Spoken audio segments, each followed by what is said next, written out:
You're watching The Citizen Report, real, in-depth American.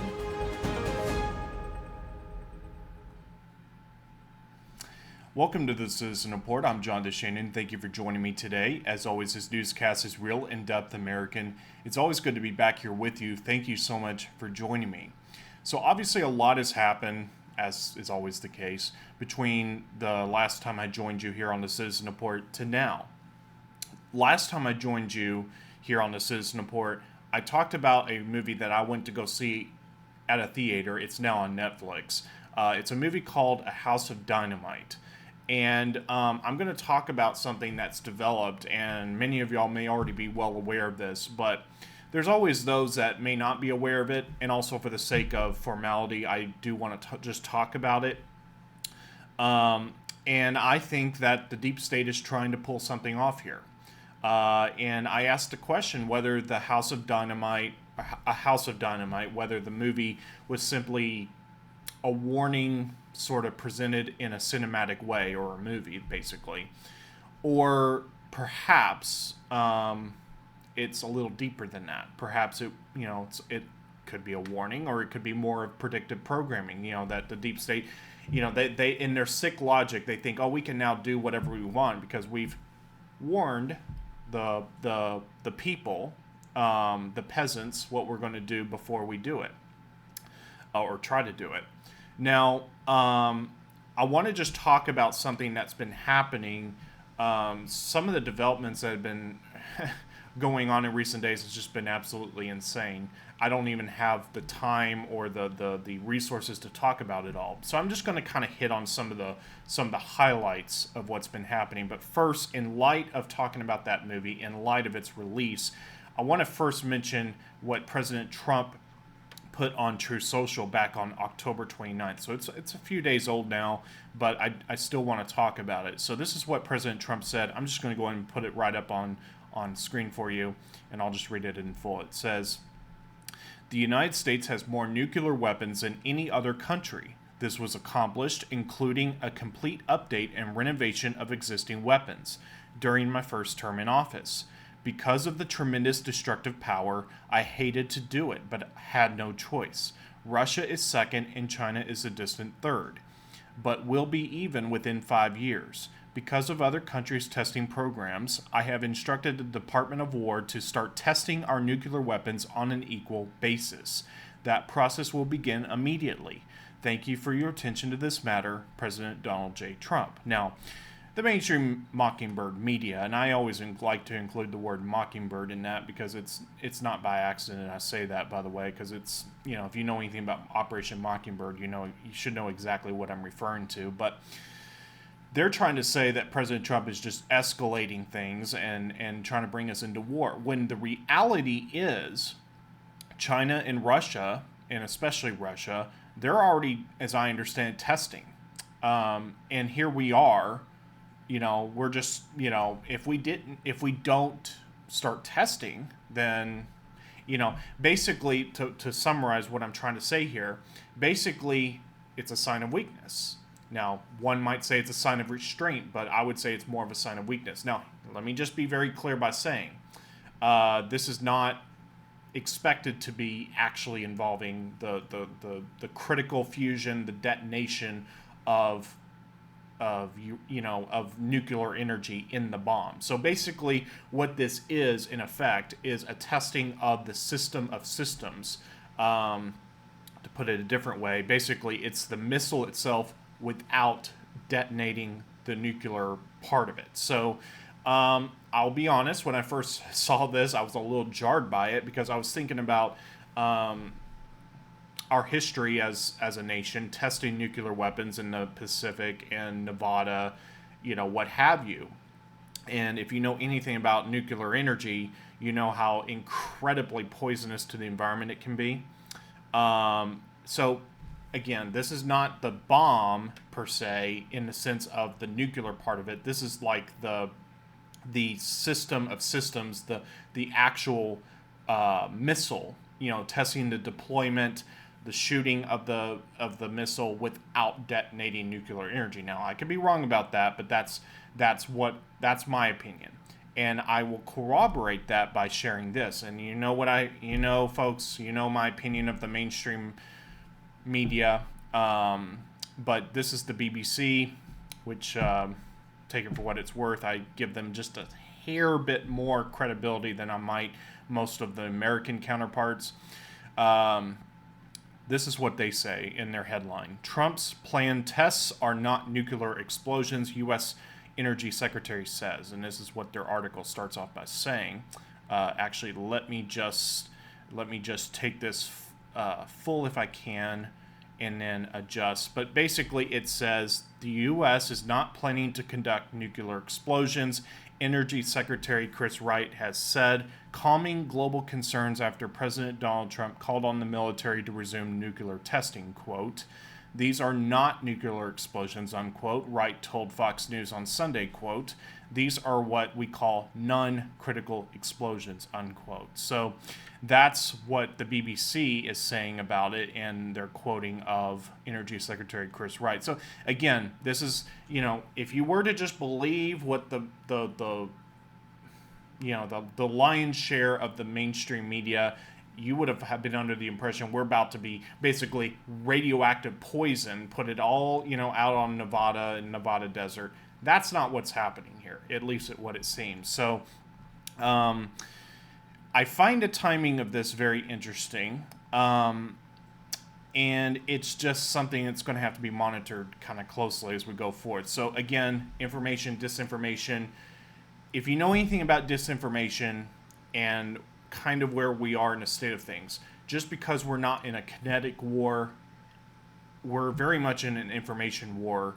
And in information war, you have information, disinformation. So the media likes to co-opt the term fake news and disinformation, and they spin it for a political expediency and to benefit the deep state.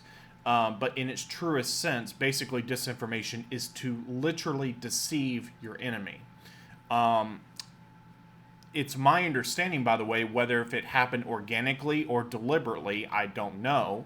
But during the sort of towards the end of World War II, in the wake of the detonation of the bombs on Hiroshima and Nagasaki,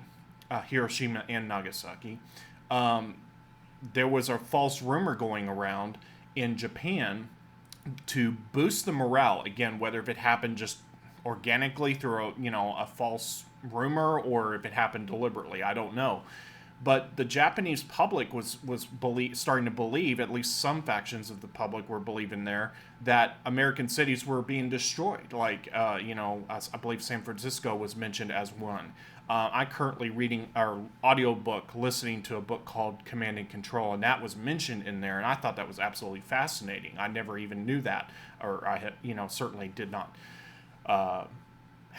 didn't, recall it. But basically, the Japanese public was believing that American cities were being in the process of being destroyed or were destroyed, and so they were thinking, oh, if American cities are being destroyed, we can persevere as well. So, to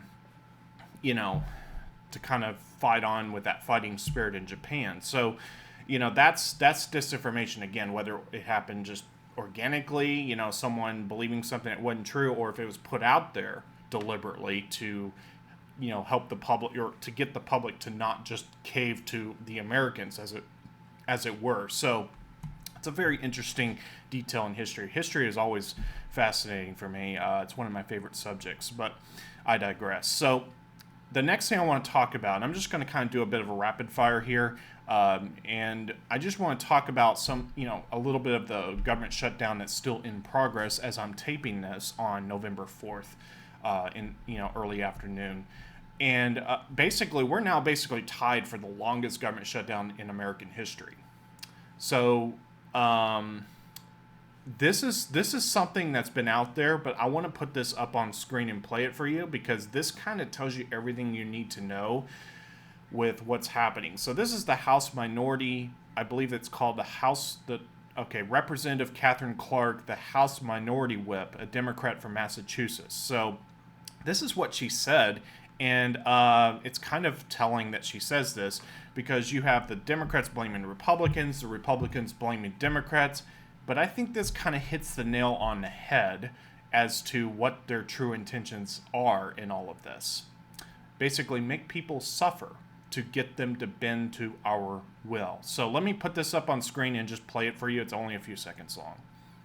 Shutdowns are terrible. And of course, there will be, families that are going to suffer. We take that responsibility very seriously. But it is one of the few leveraged times we have. Okay, so if you didn't catch that, basically she said it's only making people suffer. Oh, we're sorry that's happening, but it's one of our few leverage points that we have to accomplish our political agenda. I think it's pretty disgusting, and I'll just say I've got skin in this game. Not so much currently now, but when my dad was alive, he was working for U.S. Customs and Border Protection based in Charlotte. And I don't like to talk about my personal life all that much, but I do feel comfortable enough to say this, especially since it's in my past now. My dad was working at CBP, which is under Homeland Security, and he was basically,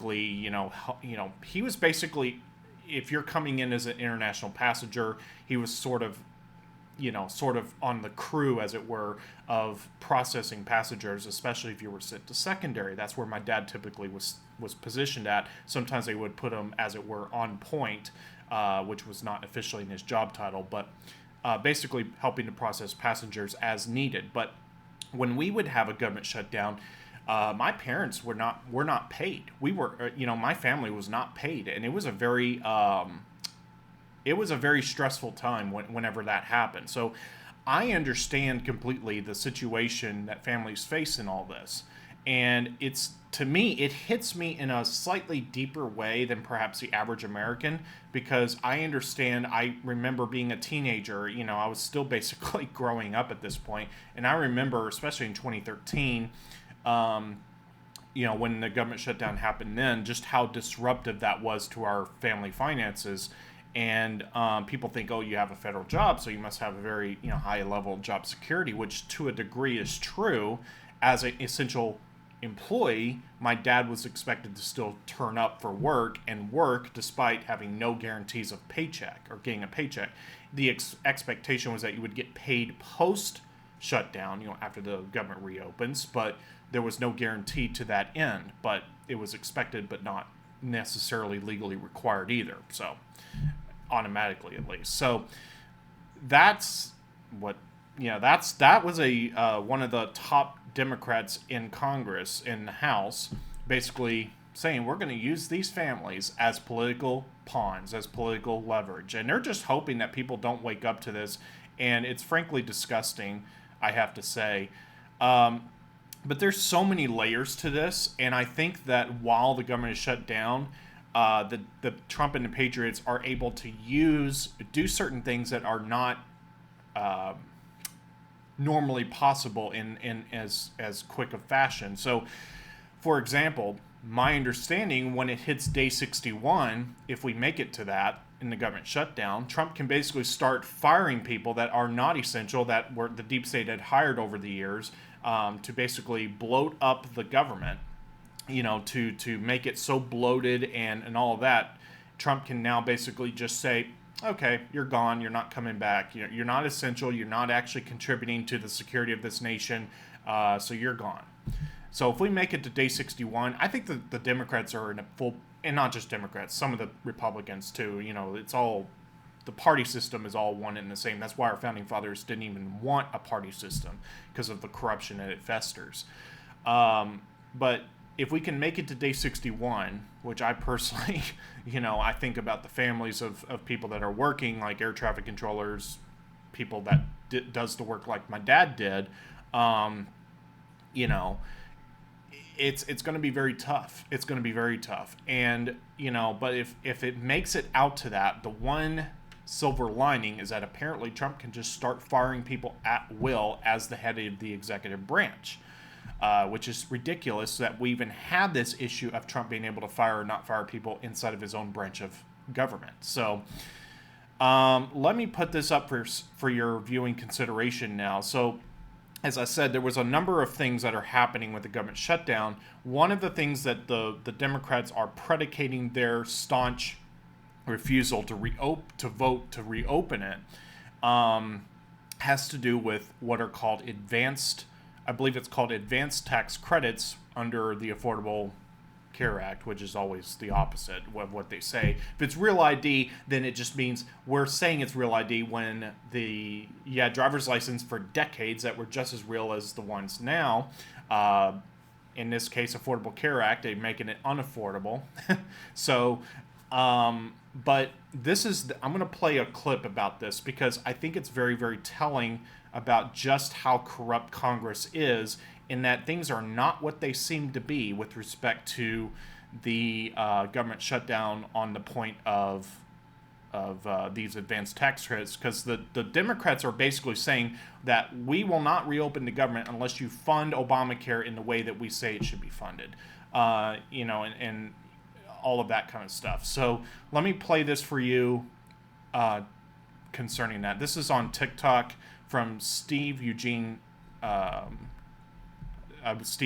basically. So let me just play this for you. I think it's very, very on point concerning this.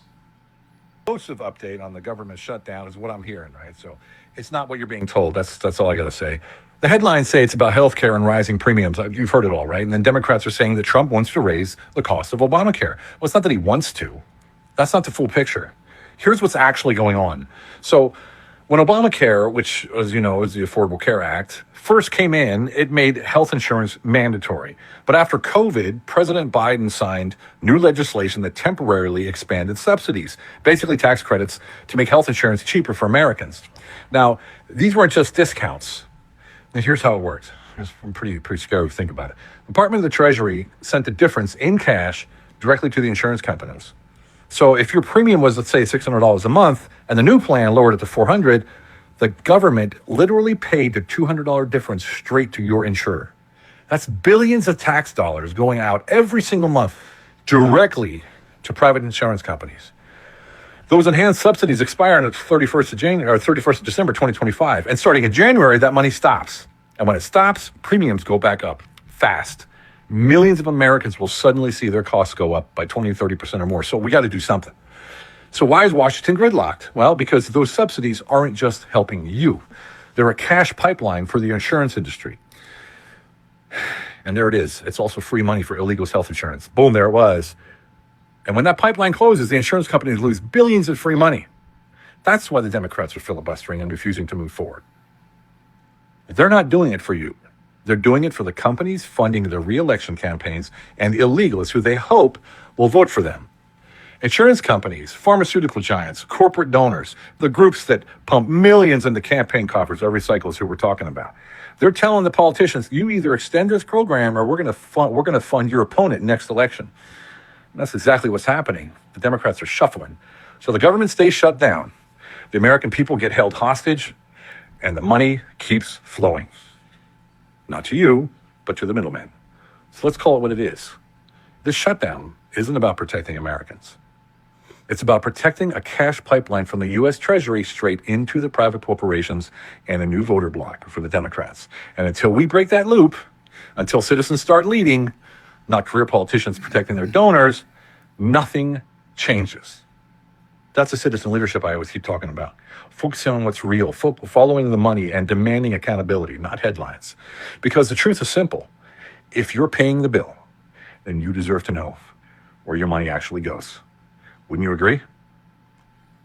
Okay, so excellent, well-rounded, brief explainer on that aspect of things. And I just noticed a comment here also under his, basically in the comment section here, and I just got to read it. It's from a user called Rosario TI, and she wrote, insurance companies, pharmaceuticals, corporate donors, private corporations are the kings they should be protesting against. And I could not agree more. I mean, you have these leftists, as the communists or socialists might say, they're the useful idiots who out there protesting Trump, saying we're not going to have kings in America. Well, spiritually speaking, they're actually, whether they know it or not, are rejecting Jesus Christ as king. So, but I digress. The point is, if they want to protest against the kings, the corporate oligarchy that the deep state wants to have and is trying to continue to have, they should be protesting against the insurance companies, these private corporations that are, special interests, these lobby firms even, and it's just absolutely hypocritical in my view that these Democrats, rhinos, all of them, are basically all worked up about these things when the reality is so more nuanced and different than what the mainstream Mockingbird media would have you believe. Now, there's a saying, there's a quote that says, if everything that you believe is a lie, we win. Once everything you believe is a lie, we win. And that's exactly what we're seeing here. You have people that are just so completely sold out and bought out by the deep state and such. I mean, it's absolutely ridiculous. And I just want to play this clip for you. Now, this is courtesy of Steven Crowder on X, the platform formerly known as Twitter. And I'm just going to play this for you because this is not exactly new in terms of a trend, but with all the talk of CBS reforming itself and everything, which I have a lot of skepticism for, because I just don't believe for a second the mainstream media would on its own actually reform to something better. But 60 Minutes had an interview with President Trump, and it was done by Norah O'Donnell. And I just got to say, I haven't really talked about Norah O'Donnell on the Citizen Report. I'm not a fan of Norah O'Donnell. I'm not going to really get into that, but I was never a fan of her. I thought when they hired her for CBS Evening News, I thought that was ridiculous. Sorry, that's just my opinion. I'm not trying to knock her. I'm not trying to put her down specifically, but I'm not a fan of her. I don't particularly think she was all that great in that role. But she's now moved on to other things at CBS, and she sat down for an interview with President Trump. And once again, CBS seems to be selectively editing things, and it's almost like they're saying, come on, President Trump, sue us again. I mean, that's kind of what this feels like to me. So let me just play this for you. And this is absolutely ridiculous. Just pay attention to how they edit this. And all we're saying, give us an extension, we'll work it out. They've lost their way. They become crazed lunatics. And all they have to do, Nora, is This is what they aired. Let's vote. So Hakeem, Senate Democrats say they will vote to reopen the government if Republicans agree to extend subsidies for over 20 million Americans who use Obamacare for their health insurance. All we're saying, give us an extension, we'll work it out. They've lost their way. They become crazed lunatics. And all they have to do, Nora, is say, let's vote. And you can the economy could open up during our interview. Is there something you can Maybe do, it did. though? Is there something you All I can do to bring is this to give an the end? facts. Here's what I can't do. I can't give them $1.5 trillion so that they can give welfare to people that came into our country illegally, so that prisoners and that people from mental institutions and people that are drug dealers get vast amounts of money for health care. That I can't do. Okay, so I'm going to stop it right there. Steven Crowder goes on to provide his commentary. You heard his voice briefly there in the first bit of the clip. But basically, Trump gives a fuller explanation of his view on that. And then CBS, for the package it goes to air, they cut it down. So they make it sound much more oversimplified to what he actually was saying. Now, CBS, they did put up the full, as I understand, the full interview. They branded it as 60 Minutes Overtime. They did put it up on YouTube, I believe.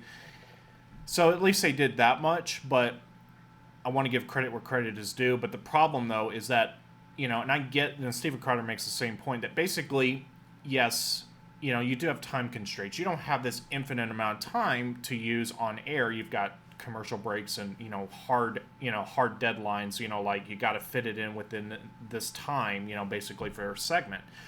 But when you're going, I think, basically when you're, it's one thing to say that, but it's another to take a quote, cut it down in such a way that it actually changes the understanding of what you're actually saying. So when someone hears the shorter clip, you get a different impression than the other, basically. So, yeah, the mainstream media, they can say all they want with respect to, reforming itself. It is absolutely just as bad as it's ever been.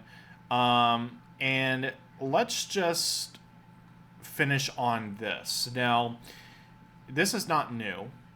So, War Clandestine on X put this out, and this was back on the 30th, that basically Trump has been deploying National Guard to certain cities, and I think there's a recurring theme here.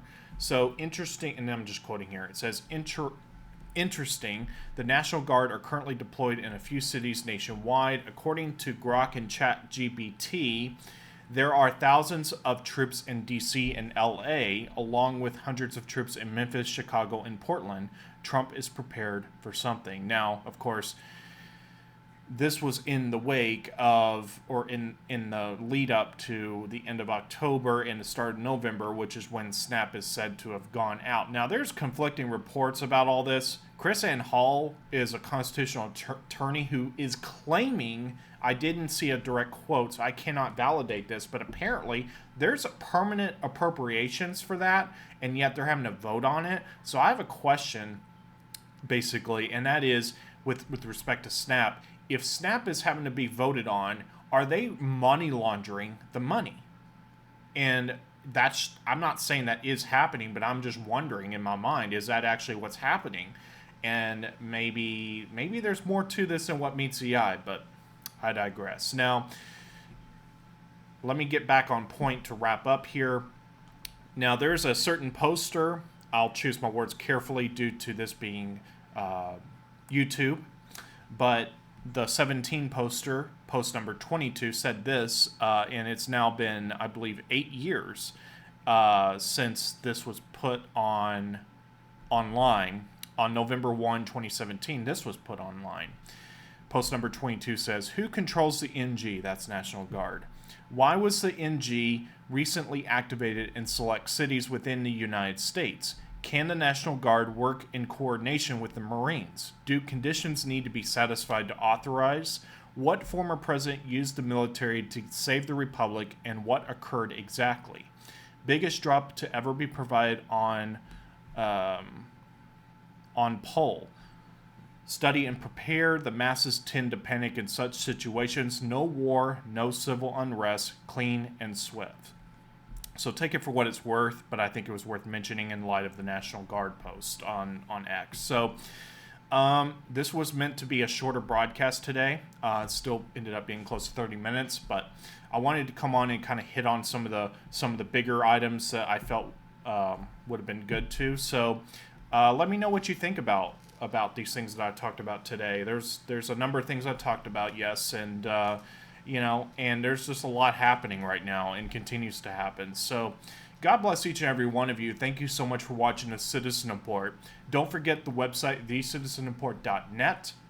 That's sort of the one-stop shop to get all the links to YouTube, Facebook, and basically, so that's like a landing page of sorts, and Rumble obviously as well. So make sure to go to Rumble, keyword search The Citizen Report, and that way you will never miss a broadcast. If something happens to my YouTube channel, that's a backup, fallback position to go to. So make sure to subscribe here on YouTube if you haven't done so already, and also on Rumble. So God bless each and every one of you. Thank you so much for watching the Citizen Report. I'll see you right back here again next time. Have a great rest of your day, everyone.